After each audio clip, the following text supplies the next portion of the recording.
So my name's Steven Hatzakis. I live primarily between Greece and Florida, and I lead our research efforts primarily for our forexbrokers.com and brokernotes.co domains. I would say there are many things that I really enjoy, but when it comes down to my favorite tasks, it's research and writing. Well, I would have to say there are a lot of things I really love about working at RMG, but it's primarily the company culture and the people. Work becomes effortless when you love what you do, and I work with some amazing people. Well, I've never really thought about it too much, but I did have fun writing the Zero Spreads trading guide. It's basically a guide about low-cost trading and zero spreads in the Forex industry because there's a lot of misconceptions about that topic. So I was happy to provide some clear and concise and accurate information in that guide, which involved a lot of research between me and the team. Well, I always put myself in the position of the consumer as well, not just my own experience, but the mind frame of the consumer and the different type of experience levels that they might have, as well as putting myself in the position of the broker and the challenges that they both face, and then how to best convey, those topics accurately. Oh, that's easy. People before profits. Well, I started in 1998. I was barely 18 years old, and I was working on Wall Street. So it's been a little over 24 years or so, roughly. I'm probably off with that number, but right around there. Since then, when Bush signed the Patriot Act and all the anti-money laundering rules came into effect after September 11th, definitely regulations have had a big impact on causing brokers to be more transparent and accountable and compliant.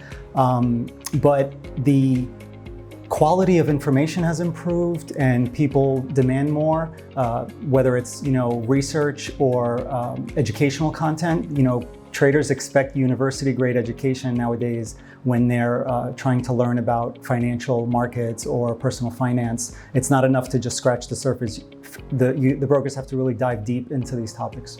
And as well as the trading platform technology, that's also come a long way, because it used to be highly complex scientific instruments when you were operating these trading platforms years ago. They were very sophisticated just for professionals, but now you have everyday people using them. So there's a trend towards more simplified user experience. But at the same time, brokers are trying to pack a lot of complexity into these platforms without making it overly complex. So it's a never-ending challenge. But the state-of-the-art technology, the best brokers can do both. They have both a lot of rich features, but it's a really easy-to-use software as well. Well, I think, there's no free lunch. A lot of people think there's going to be some shortcut and easy way to make money. But unfortunately, a lot of people end up losing money because they're either, following the wrong advice or listening to a YouTube video or watching someone on TikTok. So I really believe everyone should use trusted financial services providers because they've refined their content. It's been looked over by compliance and by the regulators, and there's just a higher chance that they'll be successful, and to minimize their chances of not being successful, as opposed to just listening to what their friend told them to invest in or what they saw on Twitter, et cetera, et cetera. So I think really they should focus on education and learning from trusted providers before making any investment decisions. This was back in, I think, either 1999 or 2000, but it was Covad Communications. COVD was the ticker symbol, and it was a telecom company. And the reason why I bought it is I saw it come across the ticker on the screen on TV. I was working on Wall Street. It was down 50% from $8 to $4. And I'm like, oh, that must be a good stock to buy because it's down 50%, which was a terrible idea. And I put quite a bit of money into it at that time as well. So, but it was a painful lesson. Hopefully investors can learn from other people's mistakes and not from their own, because when you learn from your own mistakes, it's very pricey. I didn't start investing in cryptocurrencies until 2017, and I became really passionate about the subject of blockchain technology and censorship-resistant networks and this new tech that was very complex, one of the most complex financial products out there. And it's not the money that I made that I found of value, but the knowledge of how these systems work, how cryptography is merging with cybersecurity, and how privacy and security are so important now, when you invest in the financial markets, because nobody wants to get their account hacked you want your assets to be secure, and these next generation financial products, revolve around security and privacy. And I found that, acquired some programming skills along the way, and just understanding how blockchain works and its ever evolving, complexities for me was massively important. And I just felt there was a wealth of knowledge that I benefited from.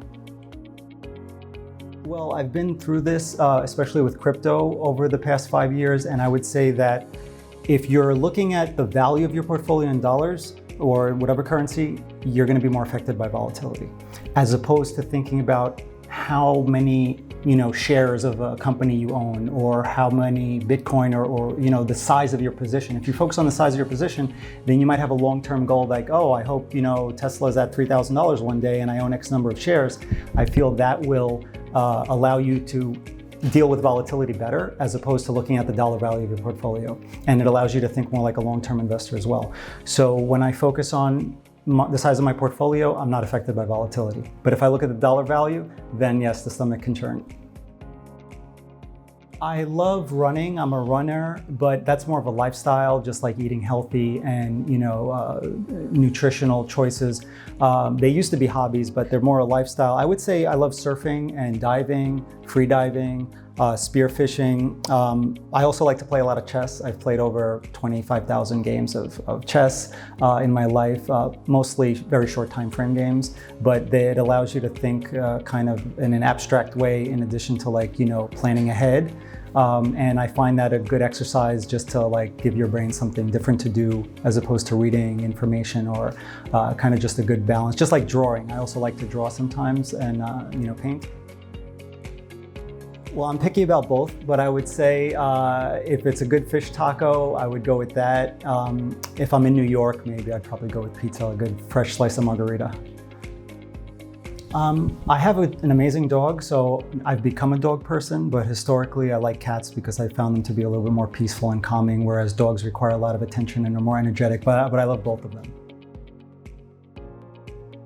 I would say I'm very energetic, optimistic, and fascinated. Thank you very much. I'm sweating, dude. Oh my God.